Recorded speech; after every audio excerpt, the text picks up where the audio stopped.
And we have breaking news coming in, and this does not happen every other day. This is very big news. Less than 3 months to go for the presidential election in the US, and President Donald Trump might have secured his first and much needed foreign policy win. The peace deal, the Middle East peace deal, what he touted as the deal of the century, it's finally taking shape. This is about Israel and the United Arab Emirates. Just a short while back, both countries announced that they will normalize relations, an agreement that was brokered by the United States under Donald Trump. Well, here is what it means. Until now, Israel had no diplomatic ties with countries in the Arab Gulf. But now, starting with the UAE, Israel will have normal diplomatic relations. The two countries will exchange embassies and ambassadors in the coming weeks. This is also about the West Bank, a chunk of land on the West Bank on the River Jordan. The West Bank has been occupied, as some say, by Israel since 1967. Palestine stakes claim over the West Bank too. This is disputed territory, basically. Earlier this year, Prime Minister Benjamin Netanyahu announced that he will move to annex large parts of West Bank and establish Israeli sovereignty there. The UAE, which has taken Palestine's side in the past, was a vocal critic of Netanyahu's plans. After today's announcement, Israel has decided to hold back on its plans. Listen to what Donald Trump had to say. It was like in love. It was a tremendous relationship, has been built up over the last, I would say, year. Before that, it was very tense, as everything in the Middle East is. It's very tense. It's a very tense place. But it's becoming less tense, and I have great relationships with all of the leaders. And some are enemies against each other, and I get along with both. That's, I guess, the big thing. People don't understand that about me. I've gotten along. I remember when I was elected, they said the war will start with somebody within days, and I've kept us out of war. You look at North Korea, everybody said, including President Obama, that's the biggest problem. Everybody said you'd be at war. Well, we're not at war. You would have been at war if I wasn't elected, if it was somebody else. Now we're doing very well in the Middle East, and I'll tell you what, it's been an incredible thing. But no, it was tense, but the relationship has become a very good one between UAE and Israel, and also with other countries, many other countries. And I think you'll be seeing some very exciting things, including ultimately with the Palestinians. I think that's going to be happening at some point because it makes a lot of sense for them to let it happen. And joining us now is Gil Hoffman, the chief political correspondent of the Jerusalem Post, with us from Jerusalem. Gil Hoffman, thanks very much for speaking with us. This deal has been in the making for years now, ever since Donald Trump took office, and his predecessors have been trying to broker peace in the region. Did you see it coming right now? Nobody knew that when exactly it would be happening. It does seem to be tied to both American and Israeli politics. Netanyahu, it looked for a while like his government was falling apart, and this shows that he's firmly in the reins of the government and that we're not having elections anytime soon. And as for the United States, I think this relates to India. Donald Trump wants to change the subject from the very popular woman of Indian descent who has been chosen as the vice presidential candidate against him. It can't be unconnected. So you're saying that it politically makes sense for all the players involved, Netanyahu, who's been facing protests and a difficult time as prime minister, and of course Donald Trump, who was desperately looking for a foreign policy win. Can this be termed as a foreign policy win? Absolutely. Barack Obama, one thing that he did in this region, he tried to bring people together, and the only way that he brought them together was in disliking him. Whereas Donald Trump, he did make things relatively calm in the Middle East. That can't really be denied. And now he's brought Israel and the United Arab Emirates together. This really wasn't what we were expecting. We were actually thinking Saudi Arabia, the much bigger fish to fry, would have been the next country among the Arab states to make peace with Israel. The leaders of Saudi Arabia and United Arab Emirates are very close. Maybe this is really a test. And closer to the American election, that's when the Saudis would come to be the really big foreign policy accomplishment for Donald Trump. Do we have clear details of what this deal will involve? We understand that both sides will exchange embassies and ambassadors and hold meetings, but do we have a broad outline of what we are going to see between Israel and the UAE going forward? Well, both the UAE and the American statement said that Israel would put off its plan to annex parts of what Israel calls Judea and Samaria, which are the biblical terms for the West Bank. The Netanyahu administration denied it, said, just for now, but it's still very much the plan. What Israel is hoping for is that there would be relations with the United Arab Emirates that would be much warmer than relations with Egypt and Jordan, the last two countries that Israel made peace with. Right now, Israelis go to Jordan and to Egypt. Very few of them come here. We want there to be people from the United Arab Emirates feeling free to come here and tour the Muslim holy sites here. We want there to be trade. We want there to be medical innovation. We want there to be a coronavirus vaccine that will come from the mines that there are in the United Arab Emirates and in Israel, and certainly having the resources of the UAE working with Israeli technology, this has become a lot more likely. Right, and in the pictures that we see when Donald Trump made the announcement, we see Jared Kushner, his son-in-law, advisor, also a practicing Orthodox Jew, standing by his side. Remember, he put Jared Kushner in charge of delivering this peace deal, but the victory will be Donald Trump's alone, wouldn't you say that? There's no doubt. Donald Trump can celebrate this. Donald Trump can show this as a foreign policy victory that Joe Biden did not have when he was vice president of the United States. Joe Biden came here and reprimanded Israelis for building in Jerusalem their capital. Donald Trump recognized Jerusalem as the capital of Israel. He built an embassy that I'm literally looking at right now from my porch of my home. And those are facts on the ground that can't be denied.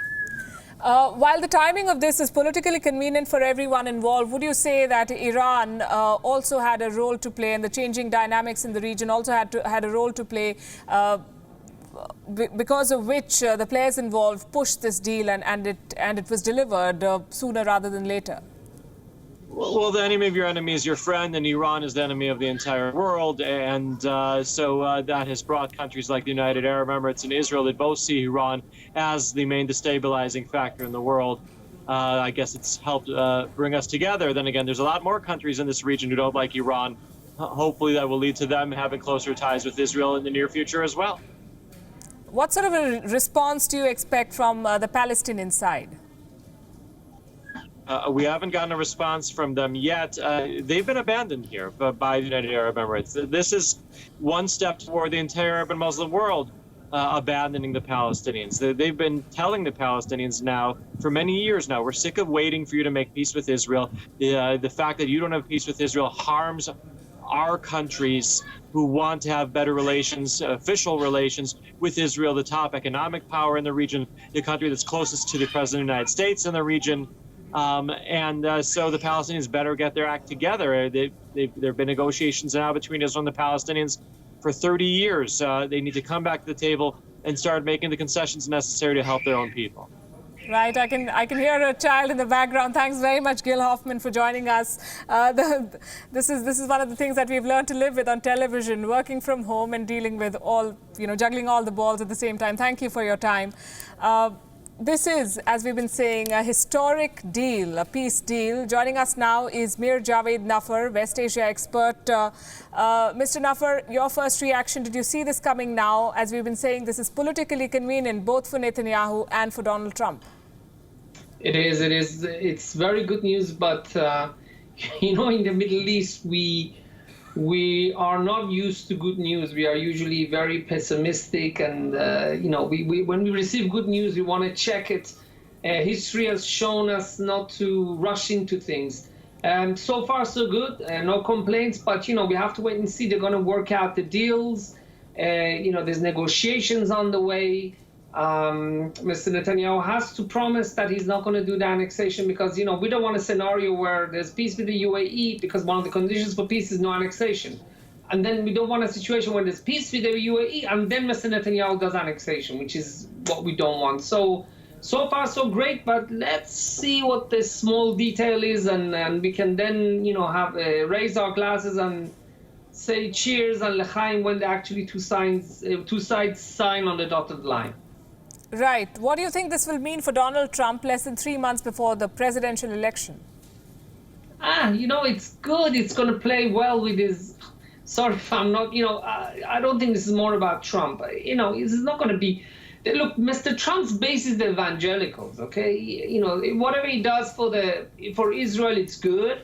He would have won more votes if he would have actually allowed annexation. Let's be honest.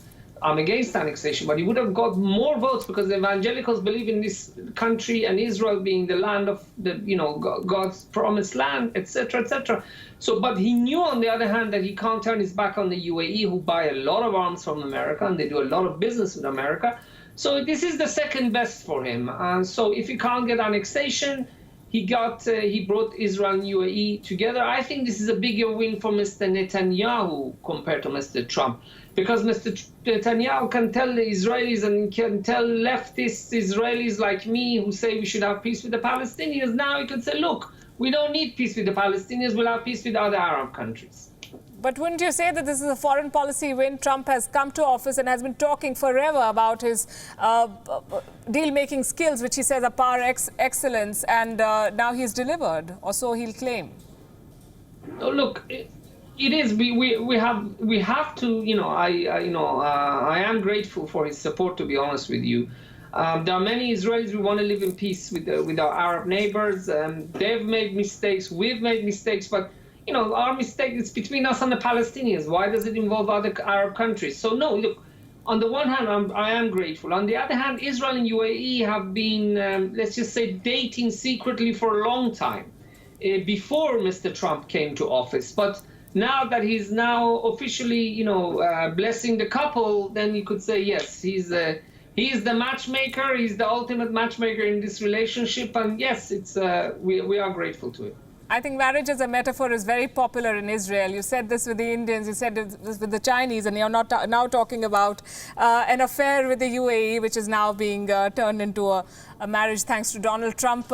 Do stay with us, Mir Javed Nafar. We have with us from the United States, Ray Locker. He's with us from Washington, D.C. Ray Locker, good to have you back on Gravitas. Your first reaction, did you see this coming? Did Donald Trump time it just before his election or re-election bid? You know, this thing has been building for a while. It's in the best interest of Israel and the UAE. And I'm sure that President Trump had some role in it, but I don't think it was that pivotal.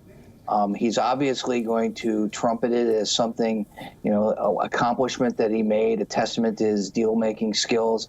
That remains to be seen, and there's a lot we still need to know. On balance, though, anywhere in the world, when people are cutting deals with each other, it's better than when they're fighting each other.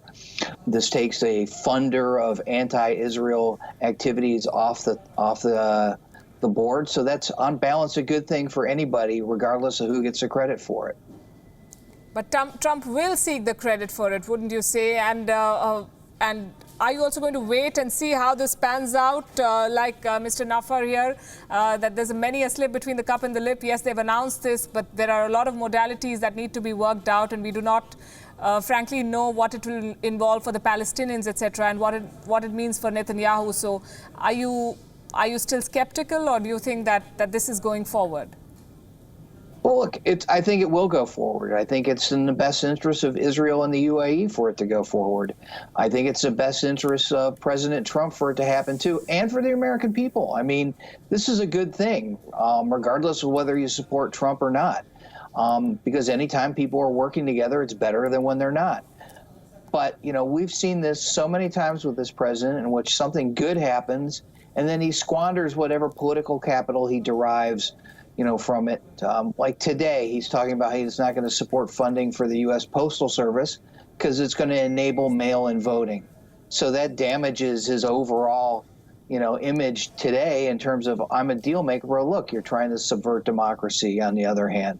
So he'll take something that's a win and squander it any day, any time.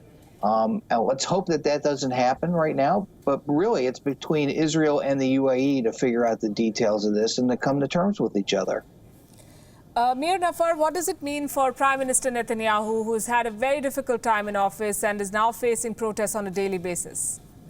It's going to be good news for him. He could, you know, he could say, Iron Wall. This is a doctrine that was established by Zev Jabotinsky, the father of the Israeli right-wing movement, Beitar. who said that, look, whatever you do with your Arab neighbors, that doesn't matter how nicely you talk, doesn't matter how many concessions you make, they will never make peace with you until and unless they recognize your strength.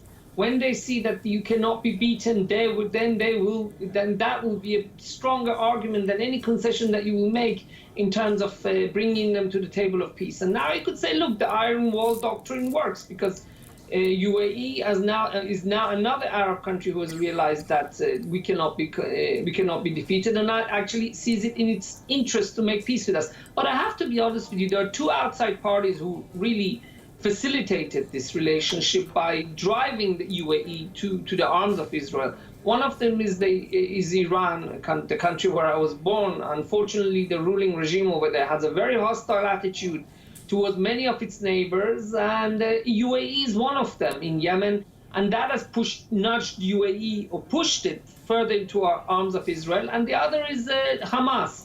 Hamas is, I think the UAE, it seems to me, they got sick and tired of the PLO and Hamas bickering and fighting.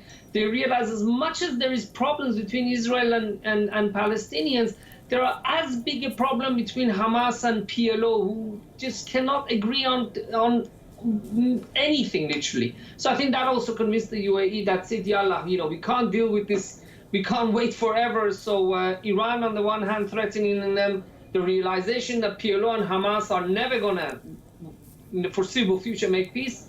And then I think that facilitated. I think that facilitated it more than Mr. Trump, although I'll go back to one and say I'm grateful for his help. As Ray Locker keeps saying, it can only mean good news for everyone, especially for a country like India, I have to say, because all the three countries involved here, Israel, the UAE and the US, are all three very significant strategic partners of India. So I'm sure the government of India is only going to welcome this news. Ray Locker, would you say that it's only a matter of time before other Arab powers like Saudi Arabia follow suit? I think it probably is inevitable. I mean, look, Israel has been a fact on the ground for 72 years. It's not going away. The other Arab nations are not going to drive the Israelis into the sea. I mean, I think we know that by now. So I think for realistic nations, starting with Egypt, have realized, look, we have to reach some kind of accommodation with this country because a state of perpetual chaos and war accomplishes nothing and does nothing for anybody in the region. So let's find a way to work with the Israelis. The demographics of Israel with, the number of Arab citizens there will help push Israel toward Arab nations. And I think over a period of, another few decades, it's inevitable that more countries will come to terms with Israel. Mir Nafar, would it be fair to describe this as a landmark moment for the region where the Jews versus Muslim divide is not as significant as the sectarian Shia-Sunni divide, which is why this realliance is happening? This wasn't Jew versus, it's Israelis versus Arabs. We don't have any, God forbid, we don't have anything against Islam. It's not a Jew versus Muslim. It's about more nationality. It's the problem with this part of the world is there's too much history and not enough geography. Look, my colleagues said in Washington that, Saudi Arabia could be next. Saudi Arabia could be next if Mr. Netanyahu, despite the fact that there's no cat's chance in hell that we're going to make peace with Hamas, if he makes significant overtures to the PLO, who is a responsible party, who is a partner for peace. If he goes to, to make some overtures to the PLO, then I think he'll make it easier for the Saudis to follow the path of the UAE. But Mr. Netanyahu is not prepared to do that because most of his voters, many of his voters are right-wing, many of them belong to the settler movement, and he's not willing to pay that price. I think it's a price worth paying, but, politicians, they respond to their audience and to respond to their voters, and it's not in the interest of Mr. Netanyahu right now to do that. Ray Locker, what sort of impact, if any, do you see this on the presidential election? Yesterday, the focus was on Kamala Harris. Today, Donald Trump has again taken center stage with this big announcement, and I'm sure he's going to make the most of it. Do you see it making any difference to his political fortunes? No. I mean, I think the electoral calculus is kind of set right now. I think the main thing that President Trump has to do if he wants to get reelected is fix the COVID-19 crisis. He doesn't seem to be doing that. If there's a vaccine and it looks like people are getting better and the economy opens up, I think that helps him. But I don't see that right now. And actually, I thought he was going to lose before the COVID crisis because that's where polls were going. I hope things, change and get better. But I think that's what it's going to have to take for him to, do better in the election. But I don't think this, alone is going to make any difference. Let's also get in a reaction from someone who's been a part of Team Trump. Joining us now is Lieutenant Stephen Rogers, former advisor for the Trump campaign. Lieutenant Rogers, your first reaction to the announcement that the president has made? Very, very significant. It's going to have impact worldwide. Again, the president of the United States, who's known for deal-making, apparently convinced these two nations to come together. And this is the beginning, perhaps, of something more historic as we move forward. So the president of the United States is on top of everything with regard to our national security and the national security of our friends overseas. So this is a great, great, magnificent achievement. Do you think he was waiting for just before the presidential election to make this announcement? Not at all. These are very, very complex negotiations between countries. He has always put the needs of the people first, America first, before his own politics. The timing is just right in view of the fact that there's a lot of problems around the world. So there was no other motive that we would have to question. He did this because it had to be done right now.